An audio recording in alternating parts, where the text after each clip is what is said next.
안녕하세요. 오늘 여러분과 제가 다뤄볼 주제는 이 사역자들 그리고 또 그리스도인들이 넘어지는 데 있어서 가장 큰 역할을 하는 세 가지에 대해서 배워보도록 하겠습니다. 이거는 제가 이제 탈봇 신학대학원에 있을 때 이런 것들을 공부를 했단 말이에요. 이게 Pastoral and Counseling이라고 해가지고 Pastoral Counseling 그래가지고 이제 목회 상담학인데 아니 도대체 이런 건 왜 배우나 싶어가지고 이제 봤었거든요. 근데 요번에 이런 좀 불미스러운 사건이 있었죠. 그리스도계 내에서. 근데 그런 거를 이제 보면서 이게 세 가지에 다 해당을 하더라고요. 그분 같은 경우가. 그래가지고 또 많이 우리가 넘어지는 데 있어서 이러한 것들에 있어서 조심을 해야 하고 또 어떻게 이런 부분에 있어서 다뤄나가야 하는지에 대해서 한번 보도록 하겠습니다. 그래서 이 세 가지에 대해서 얘기를 하는데 이 세 가지가 바로 그 첫 번째가 바로 고립입니다. 고립. 고립은 이제 영어로는 isolation이라고 해요. 그래서 우리가 어떤 일에 있을 때 항상 우리가 고립이 되어 있다든지 아니면 혼자서 무엇인가를 하려고 할 때 이제 죄의 유혹들에 대해서 많이 넘어지는 이유가 혼자서 신앙생활 하는 사람들이 많이 넘어지게 됩니다. 이게 진짜 몇몇 사람들을 제외하고 나서는 이제 교회를 안 나간다든지 그런 사람들이 이제 문제가 많습니다. 그래서 혼자 고립이 되면은 자연스럽게 이제 죄의 유혹에 의해서 취약하게 되고 그리고 무너지게 되게 되어 있어요. 그래서 이제 해결책 같은 경우는 정말 건강한 신앙 공동체를 갖던지 아니면은 자기 고민을 털어놓을 수 있는 그런 사람이 필요합니다. 그래서 이게 이제 학교에서 배웠던 점이에요. 그래서 학교에서는 이제 좋은 목회자를 갖던지 아니면은 조언자 같은 사람들이 있어야 한다고 하는 것이죠. 근데 예수님께서도 항상 어떤 사역을 했을 때에는 물론 예수님은 혼자 하실 수 있는 분이시지만 예수님께서 이제 제자들 보고 사역을 시키잖아요. 이제 병든 자도 낫게 하고 이제 악한 영 들린 자도 낫게 하고 그러라고 했을 때 둘이 짝지어서 보내는 것을 볼 수가 있습니다.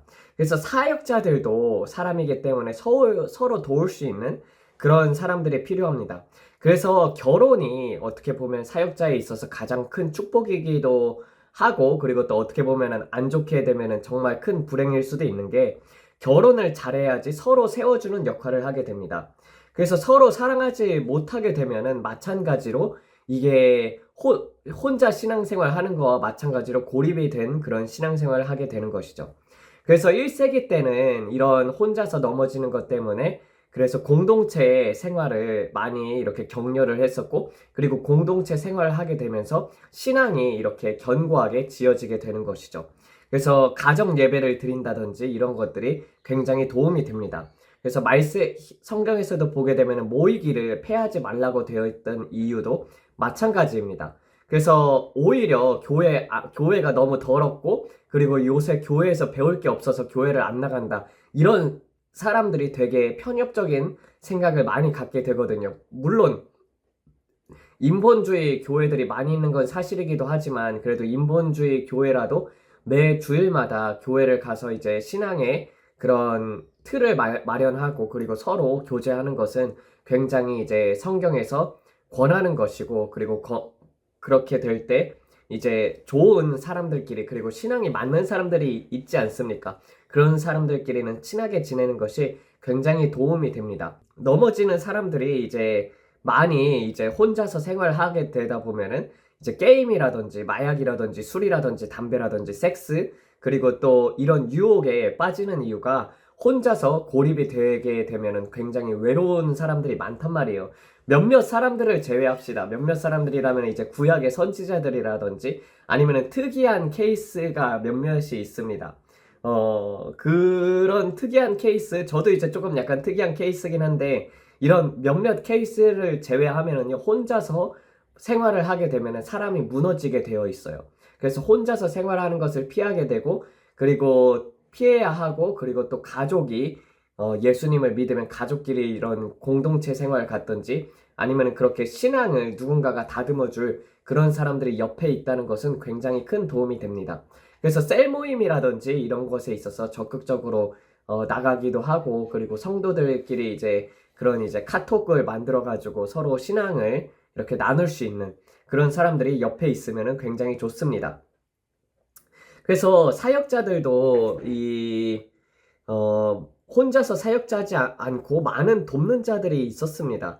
예를 들면은 이제 베드로하고 요한이 같이 사역을 했었죠. 그리고 바나바하고 마가가 이제 같이 사역을 했었던 것을 봅니다. 그리고 바울도 나중에는 사역을 했을 때 이제 바울도 마가라든지 누가가 같이 있었고 루디아가 있었고 아굴라하고 브리스길라도 막 돕잖아요. 그래서 바울도 처음에 이렇게 혼자 3년 동안 하나님 앞에서 광야에서 이렇게 갈고 닦고 그리고 또 그 다음에 이제 10년 동안 또 혼자서 그렇게 지냈다고 하더라도 정말 사역을 하기 시작할 때는 서로 이렇게 도와주는 것을 볼 수가 있습니다. 그래서 한 사람보다는 두세 사람, 왜냐면은 한 겹줄보다는 두세 겹줄이면은 능히 끊지 못한다고 되어 있던 것처럼 우리가 어떤 신앙생활을 할 때 혼자서 하는 것보다는 여러 사람이 필요합니다. 그래도 이제 혼자서라도 잘할 수 있는 케이스들이 있는데 그런 사람들은 평소에 기도의 훈련이라는 게 되어 있어요. 저 같은 경우도 기도를 안 하게 되면 굉장히 몸이 이렇게 막 답답한 느낌이라고 해야 하나? 하나님 앞에서 기도를 안 하게 되면 그런 답답함이 느껴지고 그리고 그렇기 때문에 이제 기도를 자연스럽게 생활화하게 되고 그러다 보니까 이제 하나님 앞에 여쭙고 이런 생활이 돼서 그런 것이지 그렇지 않으면은 그런 이제 영적인 생활을 안 하게 되면은 당연히 이렇게 생활에 꼬이게 되고 규칙적인 생활도 못 하게 되고 삶이 무너지게 되어 있습니다. 그래서 고립된 생활은 어느 정도 피해야 하고 그리고 어쩔 수 없이 그런 상황이라면은 정말 기도와 말씀 읽는 것을 열심히 하고 어느 정도 내가 스스로 이제 계획을 저도 잘 안 세우는 편이긴 한데 그래도 오늘 할 일을 아침에 일어나서 딱딱딱딱 정리한 다음에 기도로서 하나님 앞에 그 삶을 먼저 드리는 것이 이제 필요합니다. 두 번째는 이제 돈이에요, 돈. 첫 번째가 고립이고 두 번째가 돈이고 세 번째가 이제 이성이란 말이에요. 돈이 이제 교회들이 그러니까 교회라든지 사역자들이 무너지는 데 있어서 첫 번째 가장 큰 이유가 고립이라고 했었죠. 그리고 두 번째가 이제 돈입니다. 돈은 일단은 저는 그렇게 생각해요. 많으면 많을수록 좋다고 생각을 하거든요. 성경은 이제 돈에 대해서 그 돈을 사랑하는 것이 일만 악의 뿌리라고 되어 있지 돈 자체가 악이라고 한 적은 없습니다. 그런데 많은 사역자들이 이렇게 돈이 많아지게 되었을 때 집을 크게 짓는다든지 아니면 그 돈으로 호화로운 사치 생활을 한다든지 이러면서 이제 망하게 되는 것이지만 정말 이제 돈이 많으면은요 정말 좋은 것들을 많이 할 수가 있어요. 근데 이제 타락을 한 사람들을 보게 되면은 일단 성경에서도 보게 되면은 솔로몬도 그랬었죠. 그리고 사울도 어떻게 보면 그런 왕의 위치로서 권력과 돈이 있었을 때 그렇게 타락을 했습니다. 근데 이제 돈이 많으면은 이 많은 것들을 할 수 있지 않습니까? 사역도 크게 할 수도 있고 가난한 자들도 도울 수 있고 아프리카 같은 데 우물도 팔 수 있고 그래서 돈이 많으면은 또 기도원이라든지 교회에 이렇게 밥이 맛있게 나오게 할 수도 있지 않습니까? 저는 다른 것보다도 돈이 많으면은 좀 이렇게 정말 이제 필요한 사람들 교회에 있다 보면은 교회 안에 있는 사람들 중에서 필요한 사람들 기도해가지고 기도를 했을 때 하나님께서 나눠주라는데 나눠주면은 참 좋을 것 같아요. 그래서 훌륭하게 돈이 많아도 사역을 훌륭하게 하신 분이 케네스 해긴 목사님이 있었죠. 그분은 재정적으로 부족함도 없었지만 정말 하나님께서 다 채워주셨고 그리고 또 그런 가운데 이제 사역을 크게 하면서 성공했던 분들도 있습니다. 근데 굉장히 소수예요. 그래서 이런 부분에 있어서 교회를 세우게 되든지 아니면 기도원을 세운다든지 그럴 때 이제 대부분의 이제 미국 교회들은 어떻게 하냐면은 이 학교에서도 이게 이 부분에 대해서 얘기를 하더라고요. 파이낸셜 어시스턴트라든지 파이낸셜 매니저를 둬요. 그러니까 재정 담당자라고 하죠. 그런 사람들을 둬가지고 따로 돈에 대해서 관리를 하게 합니다.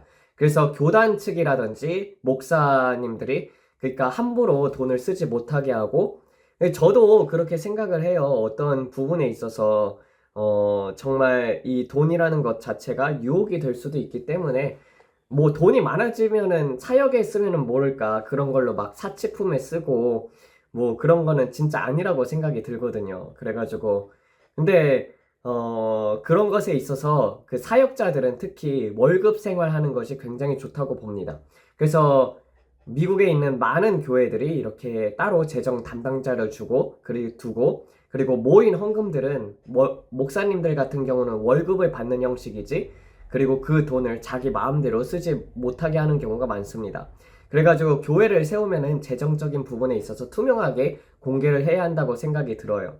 그리고 이 부분에 있어서 파이낸셜 매니저 같은 사람들은 이 재정을 가지고, 교회에 모인 헌금을 가지고 이 돈을 투자를 하든지, 그러니까 나눠줄 사람을 나눠주고 이제 남은 헌금들이 있잖아요. 그런 경우는, 미국 같은 경우는 굉장히 이제 투자를 합니다. 그래서 미국의 큰 교단들이라든지 아니면은 교회에 이제 재정 맡은 사람들이 투자를 하는데, 미국 같은 경우는 주식에 대해서 그렇게 부정적으로 생각하지 않거든요. 우리나라 같은 경우가 굉장히 부정적으로 생각하지. 왜냐면은 돈이라는 것 자체가 이 시간의 지남에 따라서 하락하게 되어 있어요. 그 가치가. 예를 들면은 예전 같은 경우는 짜장면 3,000원이면은 한 그릇 사 먹을 수 있었잖아요.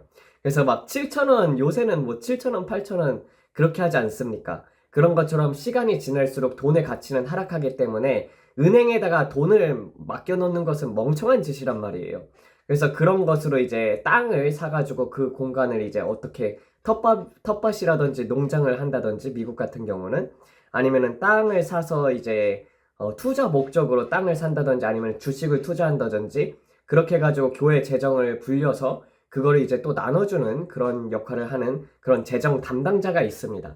그래서 돈이 많아지든지 그렇게 되면은 재정 담당자를 한 명 이렇게 고용하는 것도 나쁘지 않다고 생각이 들어요. 그래서 교회와 교회 내에 이런 재정 담당자가 있어야 한다고 생각을 하고, 그리고 어느 순간 이렇게 교회가 생기든지, 그리고 또 기도원이 생긴다든지, 이렇게 건물이 생기게 되고 사람들이 지속적으로 오게 되면은 그런 재정 사용처에 있어서 공개해 달라고 하는 부분에 있어서는 공개를 해야 하는 것이 마땅하다고 생각이 듭니다. 그리고 또 정말 어떻게 보면 1세기처럼 그 돈이 많이 모이게 되면 서로 필요에 따라서 나눠줬더라고 생각하잖아요. 그렇게 말씀에 쓰여져 있지 않습니까? 필요에 따라서 나눠줬더라고. 그런 것처럼 그렇게 쓰고 싶어요. 그렇게 쓰고, 정말 가난한 나라들도 많이 있고, 그런데 이제 우물 깊게 파게 되면은 그러면 이제 우물을 평생 동안 먹을 수 있으니까. 물 같은 경우는 정말 아프리카에서는 되게 많이 못 먹는 사람들도 많이 있고, 그리고 멀리서 물 길러 오는 애들도 많기 때문에 정말 물 한 번 기르기 위해서 하루를 써야 하는 그런 경우도 있습니다. 예, 그런 사람들도 좀 돕고, 그리고 교회에 오는 가난한 자들도 돕고, 그러는 것이 정말 필요하다고 생각이 들어요. 아무튼 돈은 많으면은 좋기는 하다. 왜냐면 사역도 크게 할 수 있고, 이런 것 저런 것 방비를 하고 대비를 할 수도 있습니다. 네, 이제 그래서 이제 많은 목사님들이 어떻게 보면은 교회 자체를 교단에 이렇게 주던지 그런 경우를 봤었는데, 이게 나중에는 굉장히 큰 문제가 될 것 같아요. 저는 이제 만약에 교회를 세운다든지 기도원을 세운다 그러면은 개인 명의로 하는 게 저는 좋다고 생각하는 게 뭐냐면, 나중에 이렇게 교단에 등록되게 되면은 그 교단 내에서 이 환난소설 표 있죠. 그걸 읽어보니까 교단 내에서 이제 칩을 안 받는 그런 목사들은 그 교단에서 나가게 되고, 그 교회 자체를 자기가 개척하고 그것을 세웠을지라도 교단 소속이기 때문에 그 교회 자체를 빼앗아 가버리더라고요. 그래서 물론 은퇴를 한다든지 그럴 땐 다 나눠주고 가더라도, 어떻게 보면은 이렇게 교단 소속이라든지 정부 소속이기보다는 개인이 가지고 있는 것이 훗날 생각하면은 더 좋을 수 있다고 생각이 듭니다. 그리고 돈 많아봤자 여러분, 돈 갖고 갈 수 있습니까? 없습니까? 가져가지 못해요. 가져가지 못하는 거는 하나님께서 많은 재정을 허락하신 이유는 또 그만큼 그 맡은 바 선한 청지기로서의 역할을 하라고 한 것이고, 우리가 잘 먹고 잘 사는 것도 중요하지만 그것보다도 우리보다 못 사는 사람들, 그리고 또 이웃이 있으면 그런 이웃들을 도와주라고 하나님께서 허용하신 것이 돈이지 않습니까? 그래서 우리는 이런 부분에 있어서 늘 돈을 쓸 때 이게 물론 우리가 성전이기 때문에 맛있는 거 막 먹고, 그리고 또 건강하게 몸을 만들기 위해서 또 헬스를 다닌다든지 이런 데 쓰는 거는 괜찮아요. 아니면 영양제를 좋은 거를 먹는다든지. 그렇지 않기 때문에 나중에 이제 목사님들이 훗날 돼가지고 굉장히 이런저런 병으로 고생하지 않습니까? 그래서 좋은 식단을 만들다든지 그런 것들은 굉장히 그렇게 돈을 쓰는 거는 나쁘지 않다고 생각이 드는데, 그거에 넘어서서 먹을 것과 입을 것이 있으면은 족한 줄 알라라고 했는데, 막 큰 집을 산다든지 이런 거는 저는 아예 그런 꿈 자체가 없습니다. 그냥 기도원은 크게 하고 싶다. 왜냐면 사람들 많이 수용하고, 그리고 사람들 많이 오면은 많이 먹이고 많이 재우고, 그리고 또 다 같이 이렇게 40일 50일 같이 생활하면서 핸드폰 다 걷어가지고 신앙적으로 좀 가르치고, 그러니까 변화받지 못하는 삶을 사는 사람들이 이유가 뭐냐면은 그런 훈련이 안 돼 있기 때문이란 말이에요. 그리고 또 너무 많은 시간을 우리가 미디어에 쏟고 있기 때문입니다. 그래서 그냥 1년에 한두 번씩 프로그램을 돌리는 거예요. 그러니까 막 40일씩 같이 공동생활 하게끔. 그러면은 많은 사람들이 그런 이제 습관들이, 잘못 들였던 습관들이 고쳐지기까지는 40일, 50일 정도의 그런 기간이 필요합니다. 그래서 예수님도 40일 금식을 하셨지 않습니까? 그래서 40일 동안 어떤 것을 꾸준히 하게 되면은 그게 몸에 배게 됩니다. 그리고 예전에 안 좋았던 그런 습관들을 벗어날 수가 있어요. 그래서 핸드폰 걷고 40일 동안 이렇게 교회에 CCTV 설치하고, 왜냐면은 불미스러운 사건이 있을 수도 있으니까. 그러면서 같이 생활을 하게 되면은 신앙이 조금 더 이렇게 발전이 되고, 그리고 못 끊었던 그런 죄들 또한 그렇게 끊을 수 있지 않나. 같이 기도하면서 성경 읽는 그런 기도원, 그런 것들도 한번 해보고 싶고 그렇습니다. 굳이 이렇게 큰 집을 가지면은, 음, 그런 욕심이 없는 게 뭐냐면은 큰 집에 살아봤거든요. 그러니까 미국 같은 경우는 그렇게 큰 집이 비싸지는 않아요. 그러니까 우리나라 같은 경우는 비싸지. 한 30만 불, 우리나라 돈은 한 3억 5천. 그러니까 우리나라 월급에 비하게 되면은 미국 같은 경우는 굉장히 싼 편이죠. 그럼 방 6개짜리 딸린 집을 살 수가 있습니다. 그래서 권사님 집에서 저도 머물렀었거든요. 근데 이 청소할 게 많고, 그리고 먼지도 많아서 이게 집 수리하는 것도 그렇고 굉장히 관리비라든지 이런 게 많이 들어가요. 그래서 혼자서 살든지 아니면은 둘이 살든지, 그냥 가족끼리 살 거면은, 물론 미국 같은 경우는 저택 같은 경우 단독주택이라든지 이런 거는 굉장히 싸게 살 수 있지만, 우리나라에서 굳이 그렇게 큰 집이 필요한가? 그런 건 필요가 없단 말이에요. 그리고 점점점 핵가족화가 되지, 이렇게 단독 주택, 그러니까 많은 사람들이 한꺼번에 몰려 살거나 그런 건 아니니까. 대가족이 있으면은 큰 저택이 필요할지는 모르겠습니다만, 그렇기 때문에 굳이 이제 누군가를 초대할 수 있는 그런 그러니까 누군가를 초대하든지 그런 마음이 있으면은, 정말 사람들도 이렇게 초대하고 전도하겠다, 그런 사람들은 큰 집이 필요하겠지만 굳이 큰 집을 살 필요도 없고, 옷 같은 것도 그렇게 저는 이제 옷에 대해서 관심이 있는 편도 아니고, 먹는 거는 진짜 이제 그렇게 생각을 해요. 만약에 진짜 돈이 많이 들어온다 그러면은 이제 기도원에 오는 사람들은 정말 이렇게 식사 같은 거라든지 교회 같은 데 보면은, 저는 가장 좋은 교회는 어떤 교회라고 생각을 하냐면은 밥 잘 주는 교회가 가장 좋다고 생각하거든요. 그러니까 영적인 말씀도 그렇지만 영적인 양식도 중요하지만 또 육체적인 음식도 중요하다고 생각이 들어요. 그냥 교회 밥이 맛있어 봐요. 그러면은 전도하기도 굉장히 싫습니다.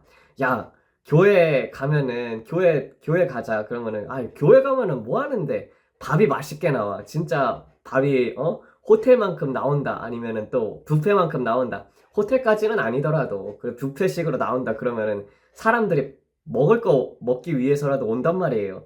그리고 이 노숙자 사역이 힘든 이유가 뭐냐면은, 노숙자들은 밥 먹는 때만 와놓고 복음은 듣지 않고 밥만 먹고 가버리거든요. 그리고 먹으면서 듣기 때문에 복음이 들어오질 않아요. 근데 교회 같은 경우는 어떻습니까?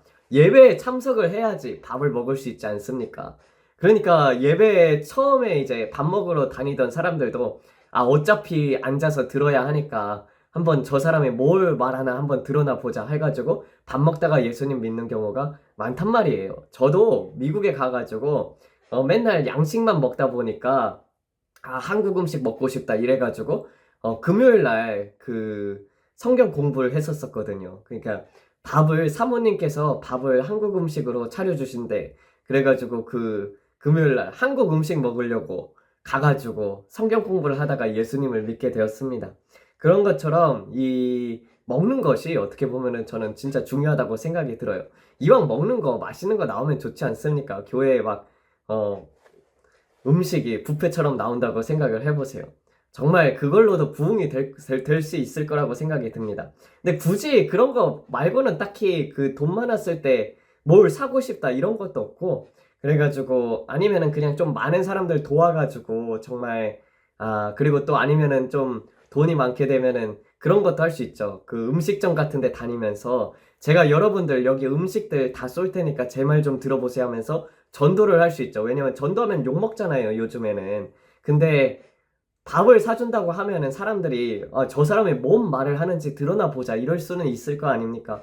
돈이 많이 모이게 되면은 정말 그냥 이곳저곳 맛집만 가면서 맛집 탐방을 하면서 그러면서 이제 복음을 전하는 거죠. 그러니까 내 간증을 한다든지 그러면서 그렇게 이제 복음을 전하면서 돈을 쓰면서 다니면은 굉장히 그것도 재밌을 거라고 생각이 들거든요. 원래 복음 전하는데 돈 쓰는 거 좋아하고 또 그러면서 이제 밥 먹으면서 사람들한테 전도하고 이런 거 많이 해왔었기 때문에 그래서 그런데 이제 돈이 있으면은 쓰지 않을까 싶습니다.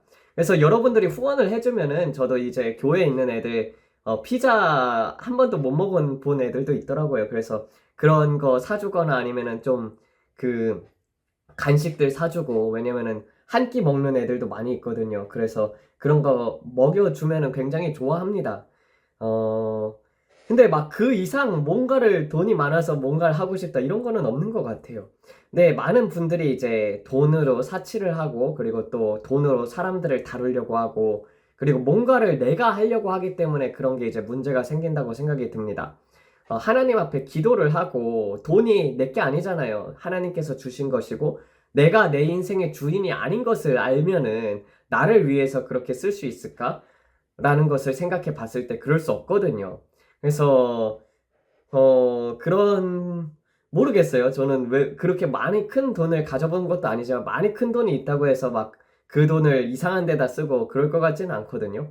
물론 그만큼 가져본 적도 없지만 중요한 것은 정직하게 투명하게 그 재정을 쓰는 것들을 이렇게 공개하는 편이 굉장히 좋다고 생각이 듭니다. 세 번째 같은 경우가 이성이에요. 성에 대해서 많이 무너지거든요. 그래서 우리나라 예전 통계 같은 것도 보게 되면은 아니 목사님들이 성범죄 1위더라고요. 그래서 그런 부분에 있어서 이 책에서는 어떻게 다뤘었냐면은 탈보 신학대학원에서는 교회마다 CCTV 설치를 하는 것이 의무화돼야 하고 그리고 따로 이성끼리는 만나면 안 된다고 되어 있어요. 그래서 만약에 사역자가 신방을 간다든지 그렇게 했을 때 내가 만약에 남자라면은 여자가 혼자 있는데 신방을 간다 그러면은 아내를 동원해서 간다든지 아니면 아는 그런 집사님이라든지 아니면 복음 전도사분이 여성분이 있을 때 그런데 이제 신방을 방문하는 것이 좋습니다. 그래서 유혹이 될 수 있는 거리들은 그런 것들은 딱딱딱딱 차단을 해야 해요. 그래서 나중에 이제 무너지는 사람들을 보게 되면은 뭐 힐송이라든지 아니면은 뭐 아이압이라든지 다 대부분 보게 되면은 이 돈하고 그리고 이성 문제로 많이 무너지더라고요. 근데 이해를 할 수가 없어요. 저는 불륜 같은 거 저지르는 사람들은 아니 그렇게 시간이 남아도나? 저는 불륜 저지르는 사람들 보면은 야 굉장히 부지런해야 저런 것도 하겠구나. 아니 그 남들 속이는 게 쉽습니까? 그리고 하나님 앞에서 그것도 굉장히 못할 짓이고 그렇지만은 그런 유혹들이 올 수가 있기는 있을 수 있을 것 같은데 그럴 때마다 우리가 딱딱 차단을 바로바로 하는 것이 중요하기도 하고 무엇보다도 우리가 이런 것에 있어서 가장 중요하게 생각해야 하는 것이 하나님의 영광을 먼저 생각을 하고 우리의 인생의 주인이 내가 아니라는 것 그리고 내 야망으로는 아무것도 이룰 수 없다는 것을 이렇게 생각을 하게 되면은 그러면은 그런 일들을 함부로 저지를 수가 없거든요. 내가 하나님이 나의 죄 때문에 십자가에 달려서 죽으셨는데 근데 이제 함부로 죄를 지을 수가 있겠습니까? 그래서 게다가 그런 것은 굉장히 큰 중범죄란 말이에요. 그리고 만약에 그런 죄를 짓고 회개를 한다고 해도 그 죄의 대가라는 게 남아있기 때문에 예를 들면은 다윗 같은 경우도 마찬가지입니다. 다윗이 밧세바를 취한 다음에 죄에 대한 회개를 했어요. 하나님 앞에. 그렇지만은 그 죄의 대가가 무엇이었습니까? 그 죄의 대가가 그 우리아를 죽였기 때문에 그 살인의 영이 그대로 내려가가지고 밧세바하고 동침했을 때 낳은 자식이 죄도 어떻게 보면은 그냥 죽어버렸죠. 그 다음에 이제 밧세바하고 그렇게 간음을 했기 때문에 압살롬이 반역을 해가지고 다윗에게 대항하여서 그런 죽임을 당하게 되고 다윗도 굉장한 고통을 겪게 되고 그 다음에 이제 첩들이 다 압살롬에 의해서 강간을 당하게 되고 그 다음에 이제 솔로몬 같은 경우도 계속 음란 때문에 넘어지게 되고 그러지 않습니까? 그러니까 내가 하나만 무너지는 게 아니라 전체가 다 무너지게 되고 사역도 무너질 수가 있는 거예요. 그래서 우리는 어떤 것보다 저는 이런 부분들에 있어서 사역자들이 무너지는 이유는 다른 무엇보다도 하나님과의 관계라고 생각이 들거든요. 우리가 주님 앞에서 똑바로 살려고 하고 그리고 또 이 세상에 있는 사람들한테 영광받고 그런 것보다도 정말 하나님과의 교제를 중요하게 생각을 하게 되면은 그러면은 이제 우리 마음속에서 성령이 떠나가는 것을 바로 느낀단 말이에요. 저 같은 경우도 무협지 본다고 하나님께서 죽을 뻔한 적이 있지 않습니까? 진짜 하나님께서 무협지 본다고 사람을 거의 그러니까 죽을 때까지 막 가게 하고 그만큼 이제 죄에 대해서 싫어하고 딴짓 하는 것 하나님께서 굉장히 싫어하는 것을 느끼거든요. 그러니까 성령의 사람들은 더욱더 하나님께서 그 가지를 깨끗게 한다는 것처럼 깨끗게 하기 위해서 하나님께서 부단히 열심히 노력을 하고 계시고 그리고 또 금방금방 하나님과 교제가 되는 사람들 같은 경우는 우리가 죄를 지을 때 하나님과 단절되는 것을 금방금방 느끼거든요. 근데 그게 정말 어떻게 보면은 지옥 가는 고통과도 마찬가지예요. 이게 마음이 편하지가 않아가지고 하나님 앞에서 회개를 할 수밖에 없어요. 그래가지고 주의 얼굴을 왜 내게서 숨기시나이까 이런 기도가 저절로 나오게 된다니까요. 다윗의 그 시편의 고백처럼. 그래가지고 주의 종으로 하여금 고의적으로 죄를 짓지 말게 하시고 응?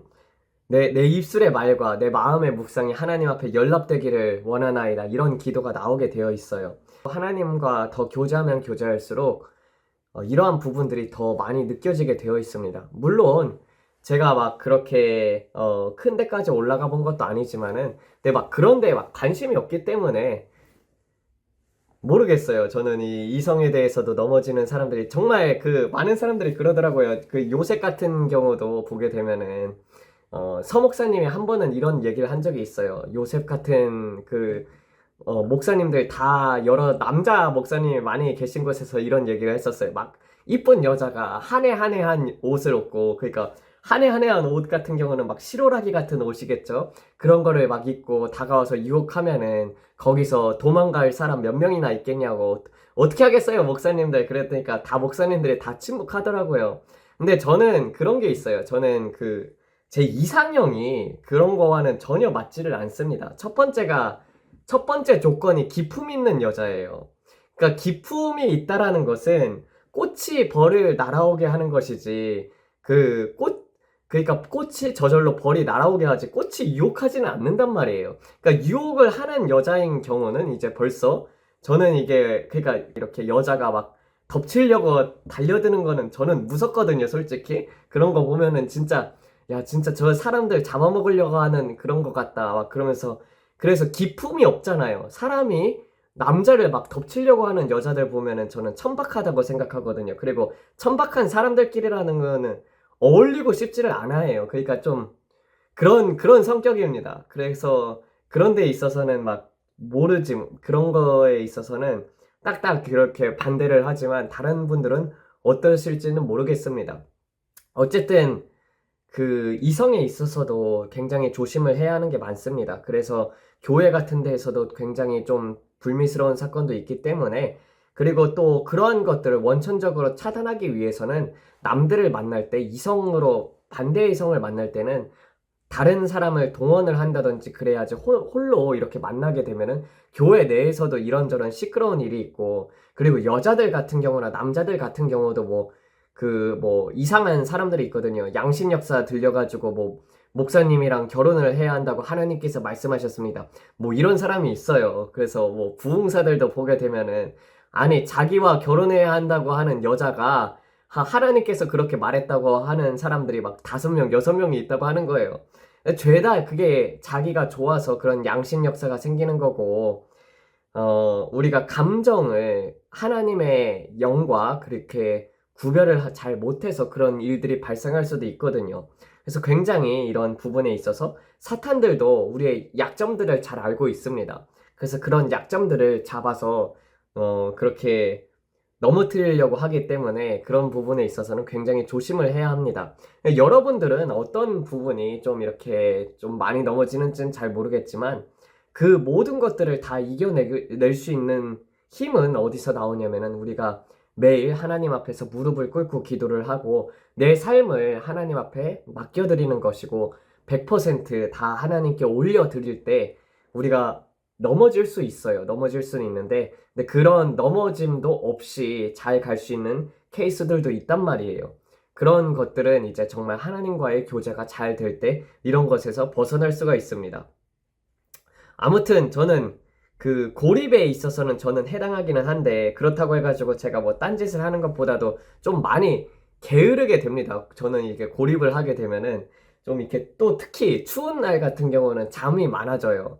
이게 보통 막 한 7시간, 8시간 자는데 추워지니까 겨울잠을 자는 사람 곰처럼 무슨 한 11시간 자고 막 그러니까 이런 부분에 있어서도 진짜 좀 체력적으로 약한가 싶기도 하고 모르겠습니다. 저는 어쨌든 잠자는 거를 좋아하기는 합니다. 근데 그런 거 빼고는 딱히 이 세상에서 뭔가를 취해야겠다 그런 욕심은 없어가지고 근데 어쨌든 이 부분에 있어서 탈보 신학대학교에서는 이런 부분을 굉장히 좀 조심을 하라고 해가지고 여러분들에게 이렇게 말씀을 드리는 것이고 그래서 이러한 부분들을 봤을 때 저는 좀 아쉬운 부분이 뭐냐면은 이 사람들이 점점 세대가 지나가면 지나갈수록 하나님을 경외함이 사라지고 있구나라는 생각이 듭니다. 우리가 정말 하나님을 경외한다는 것은 내가 어떤 말을 했을 때, 그리고 또 저는 농담 삼아서 이런저런 얘기를 많이 하기는 해요. 근데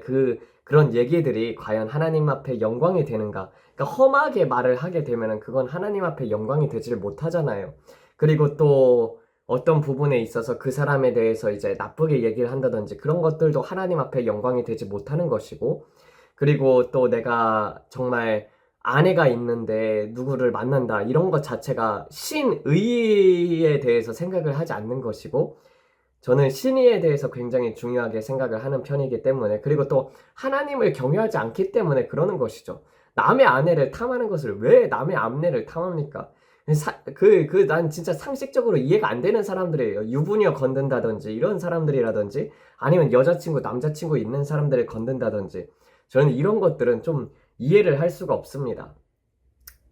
아무튼 이 경외함이라는 것이 점점점 사라지고 있다. 너무 교회에서 하나님에 대해서 쉽게 가르치고 있어요.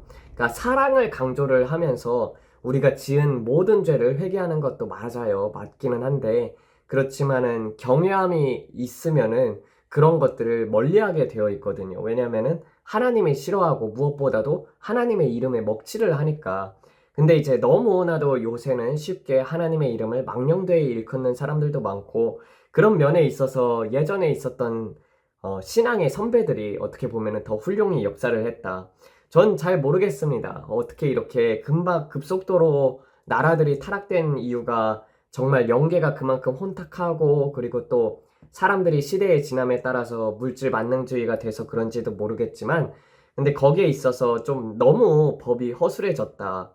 그 구약의 법이라든지 아니면은 좀 전두환 대통령 때까지만 하더라도 흉악범들은 살인범들이라든지 흉악범들 같은 경우는 교수형에 처했지 않습니까? 저는 그래서 사형제도도 부활해야 한다고 생각하는 편이고 그리고 또 굉장히 뭐 아동 성폭행범이라든지 큰 죄를 저지르거나 강도살인 이런 거 같은 경우는 정말 한 30년, 40년 못해도 30년, 40년 한 뭐 100년, 200년까지도 머물러야 한다고 생각하는 사람이거든요.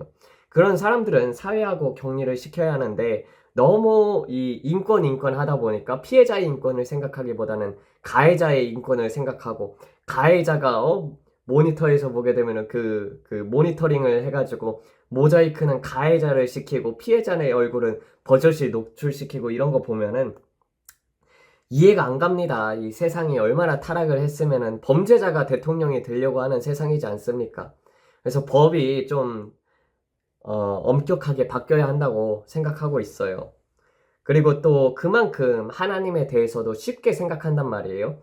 네, 하나님을 만홀히 여기지 마세요. 진짜 저는 세상에 있는 것들 아무것도 두렵지 않아요. 일단은 제일 처음 두려운 거는 하나님이고, 두 번째가 이제 큰 바퀴벌레거든요.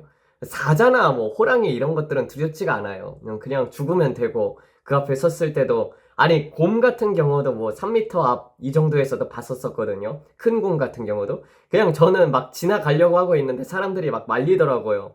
그러니까 돌아서 가자고.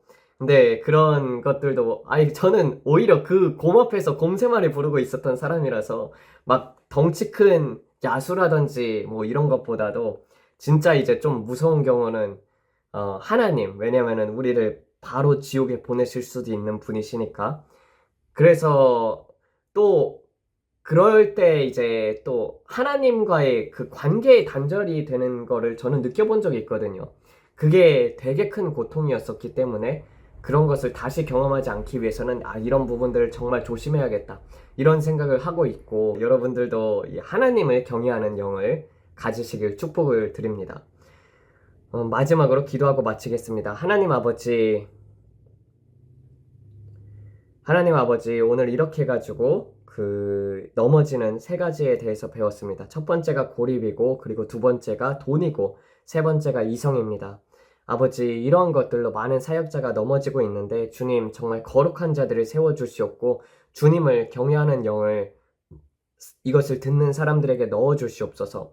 그리하여서 정말 하나님이 우리가 이 세상에서 살아가야 하면서 가장 두려워해야 할 분이 하나님이시라는 것을 깨닫게 하여 주시옵고, 그리고 또 주님이 얼마나 죄를 싫어하는지에 대해서 주님 저들로 하여금 깨닫게 하여 알게 하여 주시옵고, 하나님이 얼마나 그러한 죄들을 지을 때 우리 마음속에서 근심하고 애통해야 하는지도 깨달아 알게 하여 주사 거룩한 자들로서 세워주시옵소서. 이 모든 말씀 우리 주 예수 그리스도를 받들어 기도드렸습니다. 아멘.